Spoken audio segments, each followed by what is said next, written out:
വേഷങ്ങൾ ജന്മങ്ങൾ വേഷം മാറാൻ നിമിഷങ്ങൾ. തോറ്റ ചരിത്രം കേട്ടിട്ടില്ല, തോറ്റിട്ടില്ല, തോറ്റിട്ടില്ല, തോറ്റ ചരിത്രം കേട്ടിട്ടില്ല. മണലിച്ചാര ചോലകൾ ചേർന്നൊരു പുഴയാകട്ടെ, പുഴകൾ ചേർന്നൊരു കടലാകട്ടെ, ആർത്തിരമ്പും കടൽ തീര നോക്കി വേട്ട പട്ടി കുരയ്ക്കട്ടെ. ഇല്ല ഇല്ല പിന്നോട്ടില്ല, ഓരോ അടിയും മുന്നോട്ട്, സഖാക്കളെ നാം മുന്നോട്ട്. ഇൻക്ലാബ് സിന്ദാബാദ്, ഇൻക്ലാബ് സിന്ദാബാദ്. നിന്റെ അച്ഛനാണോ? അടിയുടെ ഇടിയുടെ വെടിയുടെ മുന്നിൽ അടിപതറാത്തൊരു പ്രസ്ഥാനം. ഒരൊറ്റ അടി പോലും മിസ്സായിട്ടില്ല, ഒരൊറ്റ അടി പോലും പോലീസുകാരുടെ മിസ്സായില്ല. എല്ലാം SFIക്കാരുടെ പുറത്ത്. നല്ല വേദന ഉണ്ടാകുമല്ലോ. ഞങ്ങൾ ഇതൊക്കെ കണ്ടിട്ട് വന്നത് തന്നെയാണ് കേട്ടോ. ഇത്രയും അസ്വസ്ഥമാകാൻ പാടില്ല. ഞങ്ങൾ വിജയം ഒന്ന് ആഘോഷിക്കാൻ പോലും സമ്മതിച്ചില്ലല്ലോ ആശാനെ. ഇത്രമാത്രം അസ്വസ്ഥരാണോ KSUക്കാർ? എന്തൊക്കെയാണ് കാണിച്ചു കൂട്ടുന്നത് ഈ നഗരത്തിന്റെ പ്രാന്തപ്രദേശങ്ങളിൽ? നഗരപ്രദേശമല്ലായിരുന്നു, പ്രാന്തപ്രദേശം. അവിടെ എന്തൊക്കെയായിരുന്നു ഇന്നലെ രാത്രി? യുദ്ധ കളാക്കി കളഞ്ഞില്ലേ? ഒരു ആഘോഷം നടത്തിയ ഇത്ര അസൂയ. അത് തന്നെ. എന്നിട്ട് SFIക്കാരെ മാത്രം പോലീസ് തെരഞ്ഞു പിടിച്ചടിച്ചു, KSUക്കാരെ വെറുതെ വിട്ടു. അതെങ്ങനെ? ഭരണം മാറിയത് കൊണ്ടാ. കഴിഞ്ഞ 10 വർഷം നിങ്ങൾ എങ്ങനെയായിരുന്നു? KSUക്കാരെ തെരഞ്ഞു പിടിച്ച് തല്ലുന്നു, SFIക്കാരെ വെറുതെ വിടുന്നു. അവരധികാരത്തിൽ വന്നപ്പോൾ നിങ്ങൾക്ക് തിരിച്ചു തരുന്നു. ഞങ്ങൾക്ക് ഇതൊന്നും പുത്തരിയല്ല. മറ്റേ KSU പിള്ളേരൊക്കെ കരയുമായിരിക്കും, ഞങ്ങൾ കരയുന്നില്ല. ഞങ്ങൾ പാൽക്കുപ്പി പിള്ളേരൊന്നുമല്ല. അത് തന്നെ. എന്നിട്ടാണ് അടി കൊണ്ട് ഓടിയ SFIക്കാരോട് റഹീമിക്ക പറയുന്നുണ്ടായിരുന്നു, വാടാ ഇവിടെ ഇരിയടാ, പല്ല് കൊള്ളടാന്ന്. എന്നിട്ടോ ഓടി രക്ഷപ്പെട്ട SFI പിള്ളേരെ തിരിച്ചു വിളിച്ച് അവിടെ ഇരുത്തി അടി കൊള്ളിപ്പിച്ചിട്ട് റഹീമിക്ക ഓടി രക്ഷപ്പെട്ടു. പിന്നെ എങ്ങനെയായിരുന്നു? പിന്നെ ആ പ്രദേശത്തെ കാണാനില്ലായിരുന്നല്ലോ ഡബിൾ എ റഹീമിനെ. അപ്പൊ പിന്നെ പണ്ട് ഷാഫി പറമ്പിൽ MP നിങ്ങൾ മറ്റേ റോഡിലിട്ട് മൂക്ക് തല്ലി പൊട്ടിച്ചതോ? അപ്പൊ പ്രോട്ടോകോൾ എവിടെ പോയി? പക്ഷെ ഇപ്പോഴും പോലീസ് ഇവർക്കൊരു ഒരു പ്രിവിലേജ് കൊടുക്കുന്ന പോലെ ഒരു തോന്നൽ നമുക്കുണ്ട് കേട്ടോ. അത് നിങ്ങളുടെ 10 വർഷത്തെ കാലത്ത് നിങ്ങൾക്ക് പ്രിവിലേജ് ഉണ്ടായിരുന്നല്ലോ. ഞങ്ങൾ സമരം ചെയ്തു. ഞാൻ പറയാം, സമരം ചെയ്ത് എങ്ങനെയായിരുന്നു അറിയാമോ? അതായത് സമരവുമായിട്ട് ആർഷോയും കൂട്ടരും വരുന്നു, മുണ്ടുമൊക്കെ കാണിക്കുന്നു. തിരിച്ചു പോലീസുകാർ വരുന്നു, ഉണ്ണി വാവാവോ പൊന്നുണ്ണി വാവാവോ, ഉണ്ണി വാവാവോ ആർഷോ മോനെ വാവാവോ എന്നും പറഞ്ഞ് എടുത്തോണ്ട് പോകുന്ന എത്ര തവണ നമ്മൾ കണ്ടിരിക്കുന്നു. എന്നിട്ട് തല്ലാൻ വരുന്ന പോലീസുകാർ SFI ആണോ? മാറുന്നില്ല. ആ മാതിരി സമരമുറകളൊക്കെ നമ്മൾ 10 വർഷം കണ്ടു. മരുഭൂമിയിലോട്ട് ആരും മണൽ കയറ്റി വിടാറില്ല. ഞങ്ങൾക്ക് സമരത്തിന്റെ കാര്യത്തിൽ ഞങ്ങളൊന്നും പറയണ്ട. ഇപ്പൊ കണ്ടോ ശക്തമായ പ്രതിപക്ഷം ഇറങ്ങി. അത് നല്ലല്ലോ. കുറെ ദിവസമായിട്ട് നിങ്ങളുടെ പാർട്ടി യോഗങ്ങളിൽ സിനിമ ഡയലോഗുകളാണല്ലോ കേൾക്കുന്നത്. ശേഖര, നിന്റെ അത് ഭാഷയിൽ ഒരു ശുദ്ധി വന്നിരിക്കുന്നു എന്നൊക്കെ ഗോവിന്ദനിട്ട് നല്ല താങ്ങായിരുന്നല്ലോ. ഈ നാട്ടിലെ പട്ടിക്കും പൂച്ചയ്ക്കും വരെ അറിയാൻ ഞങ്ങൾ ആരാണ്. അതായത് മറ്റേ മാമുക്കോയേക്കാൾ കോമഡി പീസായിട്ട് ഗോവിന്ദൻ മാറിയെന്ന് വരെയുള്ള പരാമർശങ്ങളായിരുന്നു പാർട്ടി യോഗങ്ങളിൽ വന്നത്. പോലീസ് ഇത്ര പെട്ടെന്ന് മാറിയെന്ന് സഖാ പറഞ്ഞില്ലെന്ന്. അത് ഭരണമാറ്റം ഉണ്ടാവുമ്പോ പിന്നെ അങ്ങനെയല്ലേ മൊത്തത്തിൽ. അയ്യോ ഭരണമാറ്റം എന്ന് പറഞ്ഞപ്പോഴത്തേക്ക് ഇമാതിരി മാറ്റം നമ്മൾ പ്രതീക്ഷിച്ചില്ല. ആകാശത്തില്ലെങ്കിൽ ഇത്രയും കഷ്ടപ്പെട്ട് പഠിച്ച് വരുന്ന പോലീസുകാര് രാഷ്ട്രീയ പാർട്ടികളുടെ വെറും വാലാട്ടികളാണോ എന്ന് വരെ ചോദിച്ചു. 10 വർഷക്കാലത്ത് എങ്ങനെ ആയിരുന്നു? വാലാട്ടികളല്ല, അവരെ കുരയ്ക്കാൻ പോലും നിങ്ങൾ അനുവദിച്ചിട്ടില്ലല്ലോ പിണറായി വിജയൻ. കുറച്ചവരെ വേറെ ചില പേരെയും മറ്റേ റദ്ദാക്കി ജാമ്യം.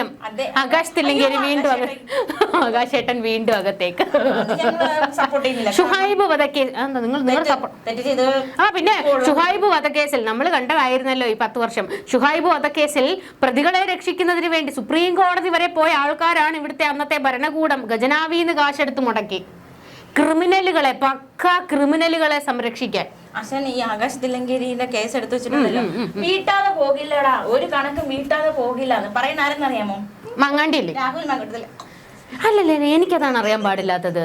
എന്തായാലും മറ്റേ വരാൻ അങ്ങോട്ട് നോക്കിയിരിക്കുകയാണ് മറ്റേ മാങ്ങാണ്ടി ഒരു പോസ്റ്റ് ഇടാനായിട്ട്. എടാ ഇജാതി ഉറപ്പില്ലാത്തൊരു സാധനം, ഇമാതിരി നാണം കെട്ട ഒരു മനുഷ്യനെ ഞാൻ എന്റെ ജീവിതത്തിൽ രാഷ്ട്രീയ കേരളത്തിൽ ഞാൻ കണ്ടിട്ടില്ല.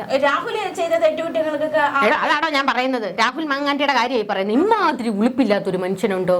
സ്വന്തം ഭാഗത്തെ തെറ്റുകൾ അങ്ങ് മറച്ചു വെച്ചിട്ട് പുണ്യാളനാണ് എന്ന് പറഞ്ഞിട്ടാണ്. പുണ്യാളൻ അതെങ്ങനെയാ? നാട്ടുകാരെ മൊത്തം സപ്പോർട്ടില്ലേ ആശാനെ? പിന്നെ അത് നിങ്ങളുടെ കയ്യിലിരിപ്പ് കൊണ്ടാ സപ്പോർട്ട് കിട്ടിയത്.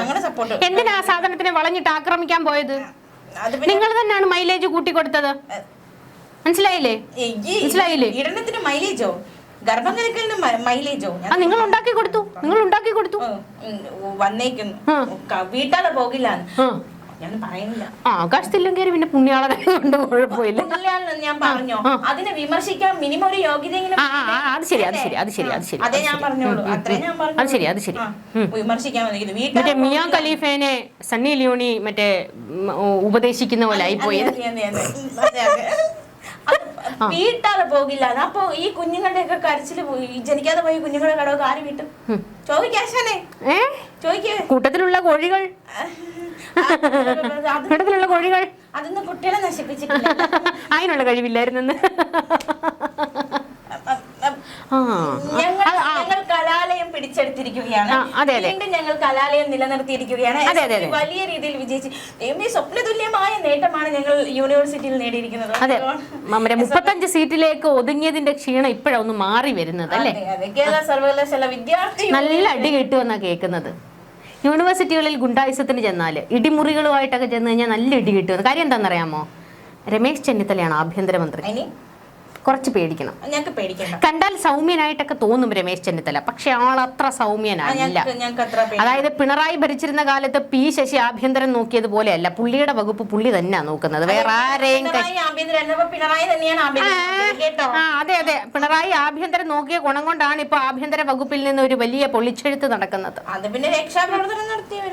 രക്ഷാപ്രവർത്തനം നടത്തിയവരുടെ കാര്യത്തിലേക്ക് വരുമ്പോഴത്തേക്ക് പിണറായി വിജയനെ അറസ്റ്റ് ചെയ്യുവോടോ? ഷൗക്കത്ത് അലി ആ നീക്കത്തിലേക്കാണ് കടക്കുന്നതെന്ന് തോന്നുന്നു. കാരണം എ.ഡി. തോമസ് അന്ന് തല്ലുകൊണ്ട് എ.ഡി. തോമസ് ഇപ്പോൾ ആലപ്പുഴയുടെ MLA ആണ്. പുള്ളി പറയുന്നത് ഈ അടിച്ചവൻ മാത്രമല്ല അടിപ്പിച്ചവന്മാരെ ഉൾപ്പെടെ തൂക്കി അകത്തിടണം. MR അജിത് കുമാറിന്റെ ഒക്കെ കൃത്യമായ റിപ്പോർട്ട് കോടതിയിൽ എത്തിയിട്ടുണ്ട്. ഷൗക്കത്ത് അലി ഒരു അത് വേണം ഗൂഢാലോചന. പ്രോട്ടോകോൾ സുരക്ഷയുടെ, അതായത് ഒരു VIP-ക്ക് സുരക്ഷ കൊടുക്കുമ്പോൾ അതിന്റെ പ്രോട്ടോകോൾ എന്താണെന്ന് അറിയാമോ കമ്മി? ആ പ്രോട്ടോകോൾ പറ, കേക്കട്ടെ, പറ. നിർത്തൂ. ഗൺമാന്റെ കയ്യിൽ ആ സമയത്ത് ഉണ്ടായിരിക്കുന്നത് ഒരു കൈത്തോക്കാണ്.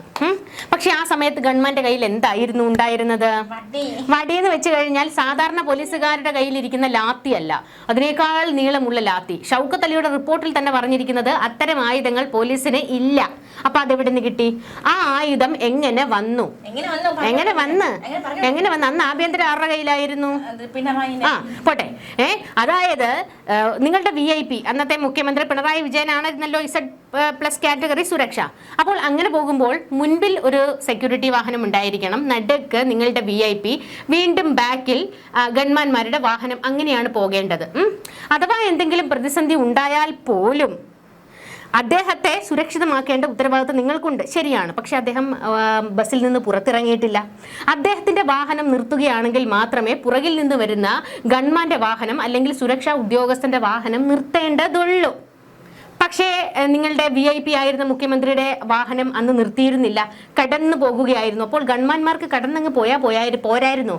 എന്തിനാണ് അത് നിർത്തി ഇറങ്ങി വന്നവരെ തല്ലിച്ചതച്ചത്? നിങ്ങളുടെ മുഖ്യമന്ത്രിക്ക് അന്നേരം ഒന്നും പറ്റിയില്ലല്ലോ. ആകെ ഒരു കാര്യം കൂടി, വണ്ടി പാഞ്ഞു വന്നപ്പോ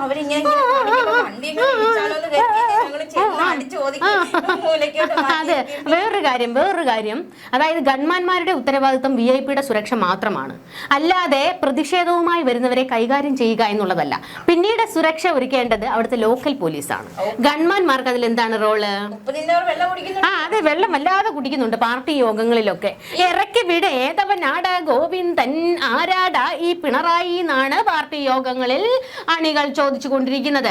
ഇന്നലെ വരെ ഇങ്ങനെ ഓംബ്ര എന്ന് പറഞ്ഞിരുന്ന ഉത്തമന്മാരൊക്കെ ഇന്ന് ചോദ്യം ചോദിച്ചു തുടങ്ങിയിട്ടുണ്ട്. ഇറങ്ങിപ്പോ പിണറായി, കടക്ക് പുറത്ത് എന്നൊക്കെ വരെ പറയാറ്. അപ്പൊ നമ്മൾ ഇന്നത്തെ ഞങ്ങൾക്ക് പറയാനുള്ളത് KC പ്രവർത്തകർ ബോധപൂർവ്വം ഇന്നലെ അക്രമം അഴിച്ചിട്ട് വഴി മാറ്റി വിട്ടിട്ട് ബോധപൂർവ്വം ഇന്നലെ രാത്രി ആക്രമിക്കുകയായിരുന്നു. ഞങ്ങൾ മാന്യതയുടെ നെല്ലിപ്പലക വരെ കാണുന്നവരാണ്. അതിനപ്പുറത്തേക്ക് പോയാൽ ഞങ്ങളുടെ ഭാഗത്ത് നിന്ന് ഒരു സഹകരണം നിങ്ങൾ പ്രതീക്ഷിക്കരുത്. ഞങ്ങൾ സഹകരിക്കില്ല. ഇങ്ങോട്ട് നല്ലതുപോലെ നിന്നാൽ ഞങ്ങൾ അങ്ങോട്ട് നിൽക്കും. പക്ഷേ അവിടെ പണ്ടത്തെ ആ ഒരു ആർജവം തല്ലുകൊള്ളുന്ന കാര്യത്തിൽ നിങ്ങൾക്കില്ലല്ലോ. അടികൊണ്ട് ഓടുകയായിരുന്നു. തുടങ്ങിയിട്ടല്ലേ ഉള്ളൂ. ഓടാനോ? കൈരളിന് അച്ഛൻ ഇന്നലെ കൈരളിന്റെ റിപ്പോർട്ടർക്ക് നേരെ KSU ചെറുക്കന്മാരും അത് പറയാണ്. നിന്റെയൊക്കെ രാഷ്ട്രീയം നീ കയ്യിൽ വെച്ചാൽ മതിയെന്ന്. നീ എന്താ റിപ്പോർട്ട് ചെയ്യണേന്ന് മാധ്യമ പ്രവർത്തകരോട് വരെ അരാജകത്വം കാണിക്കുന്നു. 10 വർഷത്തെ കടക്ക് പുറത്ത് അത് കൂട്ടത്തോടെ നോക്കി ഞങ്ങൾ പറഞ്ഞതല്ല. പിന്നെ എങ്ങനെയായിരുന്നു? പിന്നെ ഒരു മീറ്റിംഗ് നടക്കുമ്പോഴല്ലേ അതിന്റെ അകത്തോട് തള്ളിക്കൊണ്ടുവരുന്നത്. വേണേ 2 ചോദ്യം ചോദിച്ചോ, കൂടുതലൊന്നും പണയാൻ എനിക്ക് സൗകര്യമില്ല. ഇതൊരു മാധ്യമ പ്രവർത്തകൻ ഏത് സ്ഥാപനത്തിൽ വർക്ക് ചെയ്യുന്നു, അവിടുത്തെ രാഷ്ട്രീയം എന്താണ് എന്ന് പറഞ്ഞ് അറിഞ്ഞു. അതെ, ഈ 10 പ്രവർത്തകനെ വളഞ്ഞിട്ട് ആക്രമിച്ചില്ല. അങ്ങനെ പറഞ്ഞത് മോശമാണ്. അതെ, ഈ 10 വർഷക്കാലത്ത് കൈരളിക്കും ദേശാഭിമാനിക്കും മാത്രം അവസരം കൊടുക്കുമ്പോ അത് ആലോചിക്കണമായിരുന്നു. ഇവിടെ മറ്റു മാധ്യമങ്ങളും ഉണ്ടായിരുന്നു. ലാസ്റ്റ് 2 ദിവസമല്ലേ? ആ 2 ദിവസത്തെയും കൂടെ ചേർത്താണ് തെരഞ്ഞെടുപ്പ് കിട്ടിയത്. ഇവിടെ ജനത്തിന് മാത്രമേ. എടോ, അടുത്തത് വേറെ പ്രശ്നമുണ്ടല്ലോ. ആകാശ് തില്ലങ്കേരിയുടെ കേസിൽ തീരുമാനമുണ്ടാകുന്നു. അതുപോലെ തന്നെ ഇപ്പോൾ മുഖ്യമന്ത്രിയുടെ മകളുടെ മാസപ്പടിയിൽ CMRLന്റെ ഹർജി ഹൈക്കോടതി റദ്ദാക്കി. വേണ്ടി വരും. ED വീണ്ടും വീണയുടെ പിന്നാലെ പോകുന്നു. പ്രതിപക്ഷ നേതാവിന് വലിയ റോളൊന്നും ഇല്ല കേട്ടോ. ഉണ്ട്. ഇതിന്റെ എല്ലാം 10 വർഷം ഞങ്ങൾ ഇവിടെ ഭരിച്ചത് എങ്ങനെ നിങ്ങൾക്ക് അറിയില്ല. എന്തൊക്കെ പ്രതിസന്ധികൾ. അതുപോലെ സ്ഥാനം മാത്രമേ മാറിയിട്ടുള്ളൂ, ആള് മാറിയിട്ടില്ല. നിർത്തൂ. അതിനിപ്പോ വീണയുടെ കേസിൽ നിങ്ങൾ ഇത് പറയുന്നത് എന്തിനാ? അത് പിന്നെ ഡൽഹിക്ക് പോകേണ്ടി വരുമോ വീണ്ടും? ഇല്ല, ഞങ്ങൾക്ക് അതിന്റെ ആവശ്യമില്ല. ഞങ്ങൾ ഡീൽ ചെയ്തോളാം കേട്ടോ. നിങ്ങൾ തല പുണ്ണാക്കണ്ട കേട്ടോ. ഞങ്ങള് മോളെ രക്ഷിച്ചെടുക്കുക കേട്ടോ. വേണ്ടി വരും. ഞങ്ങൾക്കൊന്നും പേടിയില്ല. ഞങ്ങൾ പിരിമാറ് കാട്ടി നിൽക്കും. ഞങ്ങൾ എന്ത് നെഞ്ചത്ത് 2 കൊട്ടത്തേങ്ങ ഉള്ളവരല്ലേ? പൊക്കോളൂ. ചാലൊഴുകട്ടെ, നീരൊഴുകട്ടെ. നല്ല നോക്കി പട്ടി കുരയ്ക്കട്ടെ. കൊള്ളാം, നല്ല മുദ്രാവാക്യം. ഇനി 5 വർഷം നമുക്ക് ഈ മുദ്രാവാക്യം കേൾക്കാം. ഒലക്കേടെ മൂട്.